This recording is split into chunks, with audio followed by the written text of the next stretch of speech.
This video is part of the Norriseal series 2700 high pressure control valve maintenance videos. In this video, I'll show you how to take apart and reassemble a 2700 valve with unbalanced plug control trim. Before you work on a valve, you'll want to take a few steps to ensure safe handling. First, isolate the valve from the system and release the process pressure for both upstream and downstream. Finally, shut off and vent the supply and signal air lines to the diaphragm. You can work on the valve while it's in line as long as the line isn't in service and only if the line is isolated from the process by block valves.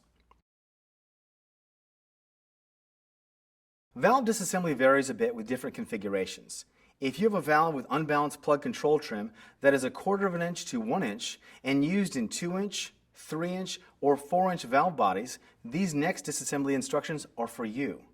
For 1 inch valve bodies, you'll disassemble your valve using the balanced plug control trim method.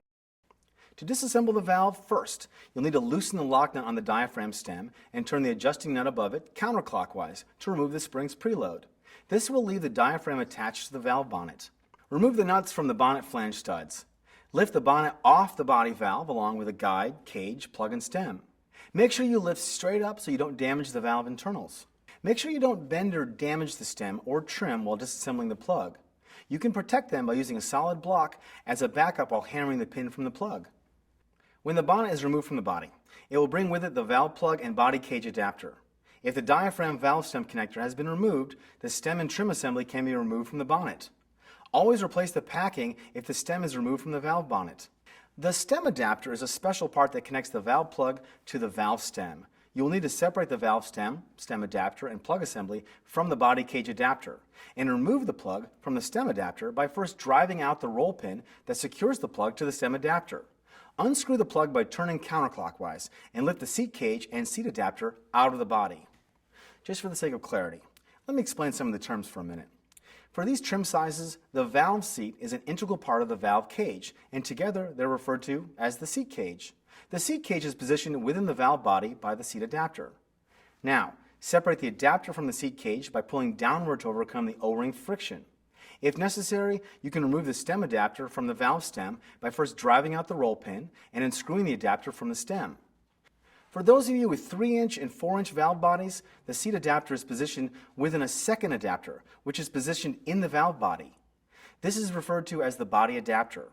You'll need to perform one extra step to complete the trim removal by lifting the body adapter with its O-ring and gasket out of the body.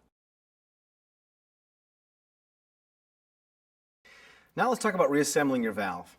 If you're going to reuse the packing and it was not removed from the bonnet, be careful when you reinstall the stem to avoid damaging the packing with the valve stem threads. You should be using all new gaskets and seals. Before you start, clean all gasket surfaces, including the body, bonnet, and guide. You can use a light coat of lubricant on the soft seals to make the process easier. Now replace the stem adapter on the valve stem. Screw the adapter onto the stem until the pinhole in the adapter is aligned with the hole through the stem. Insert a 3/16 inch diameter pin and drive it into place until the pin is flush with the stem adapter. Make sure that the ends of the pin don't stick out beyond the outer surface of the stem adapter.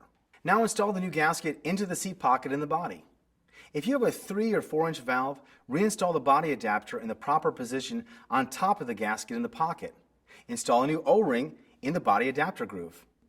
Next, and this is for 2, 3, and 4 inch valves, install a new O-ring in the groove near the bottom of the seat cage. Reinstall the seat cage into the seat adapter. Light hand pressure will be required for this. Then reinstall the seat cage with the seat adapter into the valve body. Install the valve stem with the stem adapter and plug upward through the bottom of the adapter. The plug will stop against the surface in the adapter.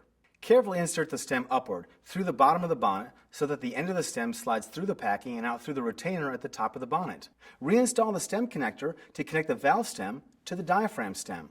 Mount the bonnet and trim assembly onto the body and tighten the bonnet to body bolts to the recommended torques, which you can find in the new Series 2700 O&M manual at www.norriseal.com. Tighten the nuts in a cross pattern in 25, 50, 75, and 100% increments of the final torque values. Finally, mount the diaphragm on the bonnet and connect the diaphragm stem to the valve stem. More information on maintaining your Series 2700 control valves is available in our new Operations and Maintenance Manual, which you can find at www.norriseal.com.